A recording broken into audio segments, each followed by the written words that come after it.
Have you ever gone on a massive tidying spree only to find your place is a mess again just a few days later? It's so frustrating, right? Well, what if I told you there's a way to get your home in order for good, and that it could actually change your entire life? That is the huge promise behind Marie Kondo's world-famous KonMari method, and today we're going to break down exactly how it works. It all kicks off with this question. This one, super common, super frustrating question.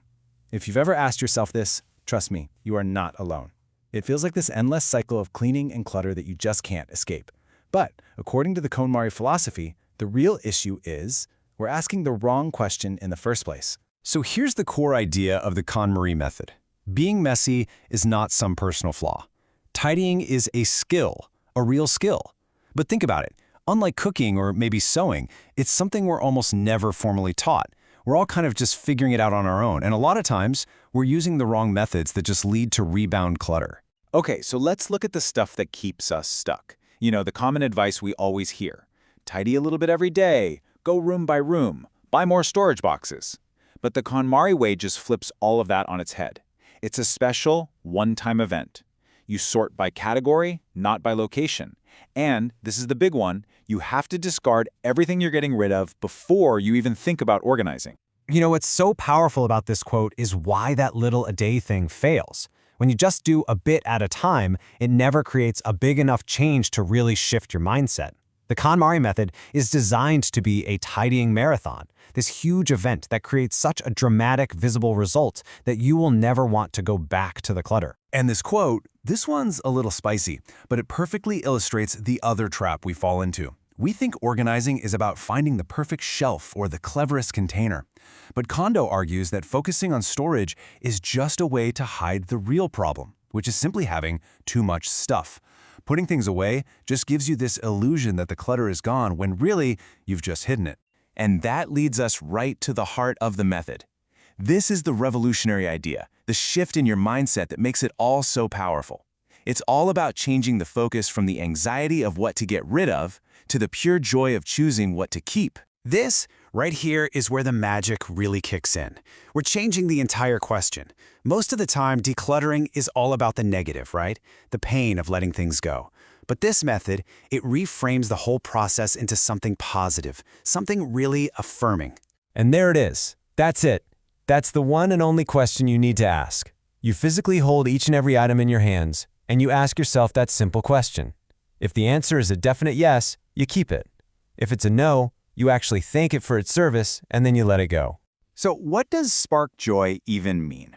It's not some vague idea in your head. Kondo describes it as a real physical feeling. It's that little thrill, that lightness you feel when you touch something you truly, truly love. Your body just knows. That feeling is your guide through this whole process. Okay, so how do we actually put this whole spark joy thing into practice? Well, the KonMari method builds it into a really clear, actionable plan.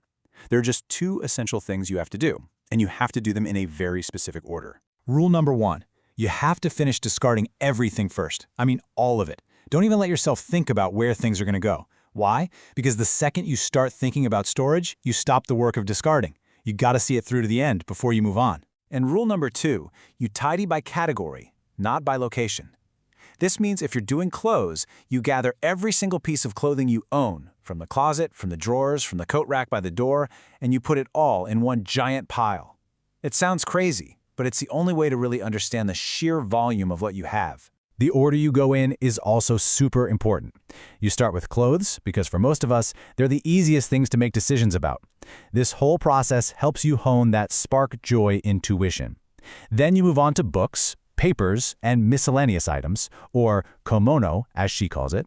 You save the hardest stuff, those sentimental things like photos and old letters, for the very end when your decision-making skills are at their peak. And the source gives some really great tips for success. Here are a few big ones.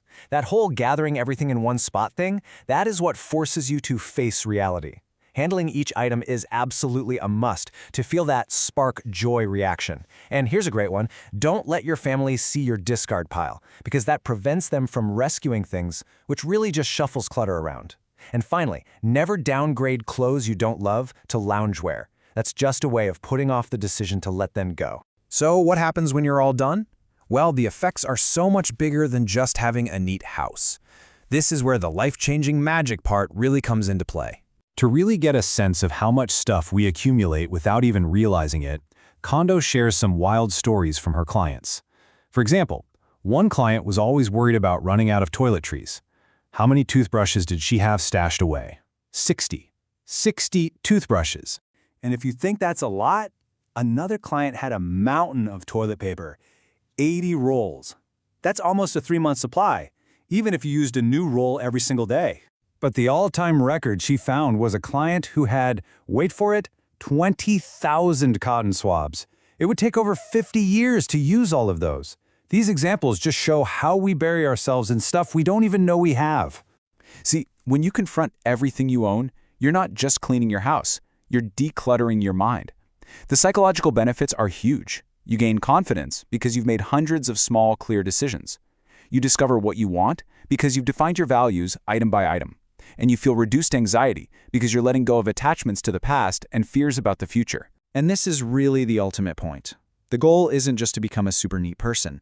The goal is to create a space that actually supports the life you want to live. The tidying part, that's just the tool to get you there. So at the end of the day, tidying this way is like hitting a giant reset button for your life. It's a really powerful, clarifying experience that lets you move forward, surrounded only by things that you love, things that support the person you are today and who you want to become. When you think about it, our possessions really do tell a story about us, about the choices we've made. So by deciding what to keep, you are actively choosing the story you want to live from now on. And that leaves us with one last question to think about. What story is your home telling right now?